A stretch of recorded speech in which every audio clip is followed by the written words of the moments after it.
तो नमस्कार दोस्तों, आज हम इस वीडियो में कुछ इम्पोर्टेंट क्वेश्चन करने वाले हैं। साइंस के जो 25 क्वेश्चन है जो 2026 के मैट्रिक एग्जाम के लिए बहुत ही इम्पोर्टेंट क्वेश्चन बनता है। तो चलिए हम एक एक क्वेश्चन को देखते हैं और जल्दी जल्दी देखेंगे। यहाँ पे आपको ये 25 का 25 क्वेश्चन आपको रख लेना है, एकदम यहाँ से आने वाला है एग्जाम हॉल में। तो चलिए स्टार्ट करते हैं। हमारा फर्स्ट क्वेश्चन है प्रकाश के परावर्तन। प्रकाश के परावर्तन के कितने नियम है? प्रकाश के परावर्तन के हमारा 2 नियम है। ऑप्शन नंबर बी है जो इसका बिल्कुल राइट आंसर होगा 1 का। दूसरा नंबर सवाल कहता है वायु में गमन करती प्रकाश की एक किरण जल में तिरछी प्रवेश करती है, यह कारण है, किस चीज का कारण है? तो ये हमारा अभिलंब की ओर झुकेगा, इसलिए अभिलंब की ओर झुकेगा इसलिए तिरछी प्रवेश करती है। अगला है तीसरा नंबर, निम्नलिखित में से किस लेंस को अपसारी लेंस भी कहा जाता है? किस लेंस को हम अपसारी लेंस भी कहते हैं?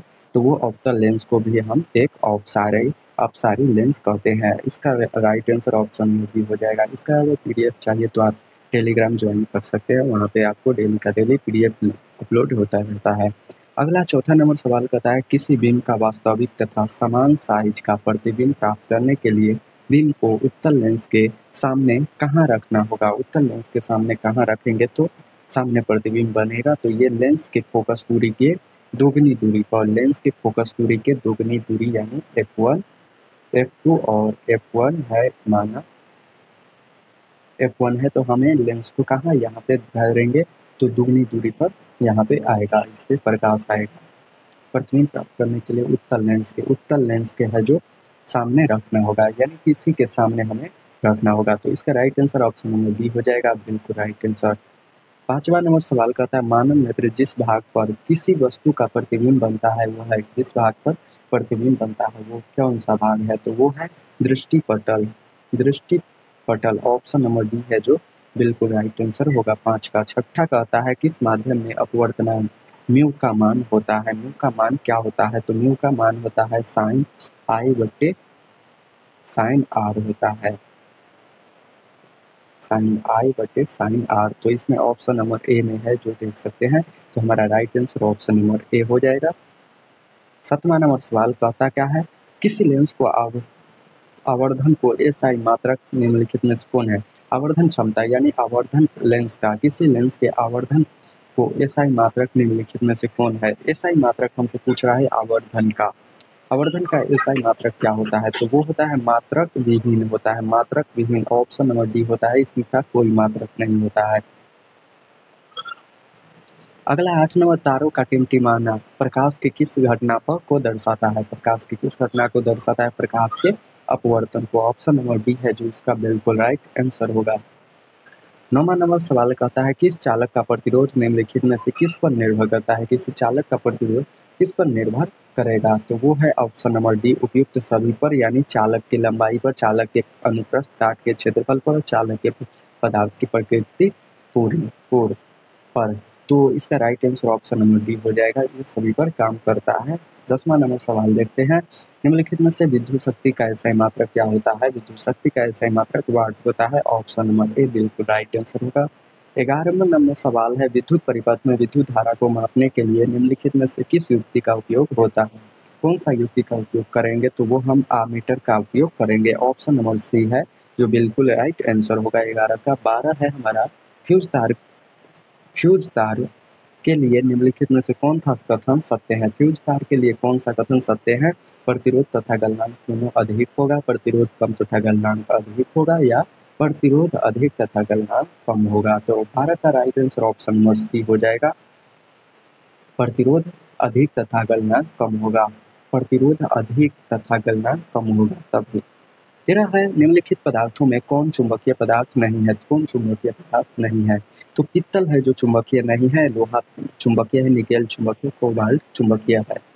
14 कहता है किसी विद्युत धारावाहिक सीधा लंबी नालिकाओं के भीतर चुंबकीय क्षेत्र का मान क्या होता है? तो उसका मान 0 होता है। ऑप्शन नंबर ए है जो बिल्कुल राइट आंसर होगा 14 का। 15 नंबर सवाल है विद्युत धारा के चुंबकीय प्रभाव की खोज किसने किया था? विद्युत धारा के चुंबकीय प्रभाव की खोज ओस्टेड ने किया था, ऑप्शन नंबर ए बिल्कुल राइट आंसर होगा।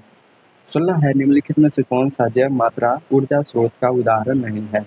जैव मात्रा ऊर्जा स्रोत का उदाहरण नहीं है तो नाभिकीय ऊर्जा, ऑप्शन नंबर सी है जो इसका बिल्कुल राइट आंसर बनता है। 17 है, अम्लीय वर्षा के जल का पीएच मान कितना होता है? अम्लीय वर्षा का पीएच मान होता है 5.6 से कम होता है, यानी कि यहाँ पे देख सकते हैं ये है जो 7 है और इससे कम यानी कि 6, 5 यानी कि 5.6 होता है, यानी कि इससे कम ही होता है।